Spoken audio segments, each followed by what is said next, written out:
हमारे संविधान में इस देश में रहने वाले सभी जाति धर्मों को के नागरिकों को समानता का अधिकार दिया गया है। ईसाई मिशनरियां शिक्षा और स्वास्थ्य के क्षेत्रों में महत्वपूर्ण भूमिका निभाती रही हैं। झारखंड में भी दुर्गम जंगली पहाड़ी इलाकों में जा जाकर शताधिक वर्षों से स्कूल, कॉलेज, हॉस्पिटल खोलकर मानवता की सेवा मिशनरियों की है। लेकिन अब सरकार ने आते ही FCRA बंद करके बहुत महत्वपूर्ण शिक्षण संस्थानों के पैसे रोक दिए हैं। टीचर्स को सैलरी नहीं दे पा रहे हैं, बच्चे हॉस्टल में नहीं रह पा रहे हैं।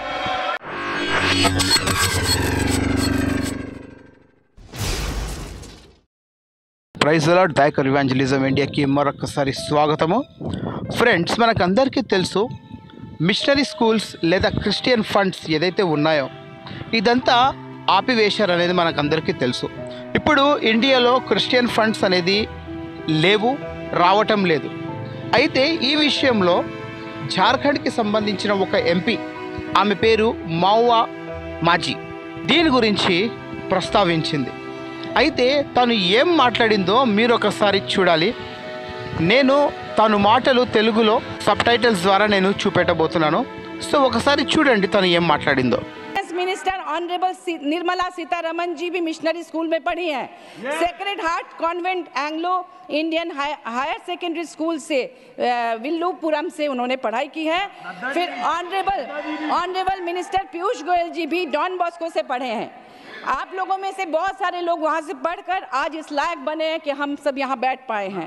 ऐसे में मैं अनुरोध करूँगी कि ईसाई मिशनरियों के लिए जो FCRA आपने बंद किए हैं, जो प्रतिष्ठित शिक्षण संस्थान वो चला नहीं पा रहे हैं, उनके लिए पुनर्विचार किया जाए और जो बंद FCRA हैं उनको देकर, क्योंकि वहाँ हिंदू और अन्य सभी जाति धर्म के बच्चे पढ़ते हैं, वहाँ कोई भेदभाव नहीं होता। अगर भेदभाव हुआ होता तो आज हम और आप सभी लोग क्रिश्चियन बन गए होते।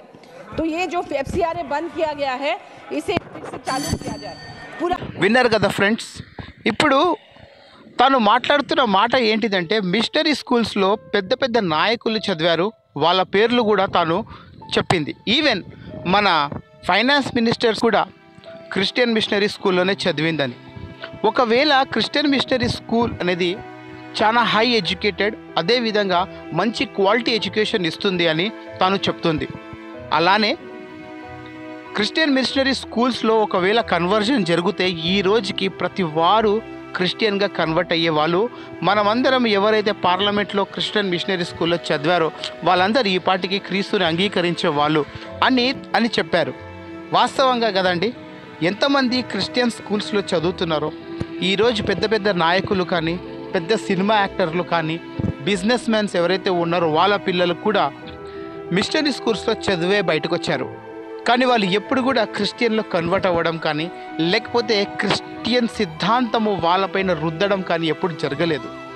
ఎవరైనా స్వతహాగా యేసుక్రీస్తుని అంగీకరించారో వాళ్ళకు మాత్రమే క్రైస్తవుడు దేవుడి గురించి ఇంకా ఎక్కువ చెప్తాడే, కానీ ఇంట్రెస్ట్ లేని వారి గురించి ఎందుకు అంత ప్రెషరైజ్ చేస్తాడు క్రైస్తవుడు? ఎక్కడ కూడా ఇలాంటి ప్రెషరైజేషన్స్ అనేది జరగదు. ఇది కేవలము ఒక ప్రొపగాండా. అయితే ఈ మౌవా మాజీ పార్లమెంట్లో క్రిస్టియన్ ఫండ్స్ గురించి కానీ, మిషనరీ స్కూల్స్ గురించి కానీ ప్రస్తావించడము నిజంగానే ఒక గొప్ప విషయము.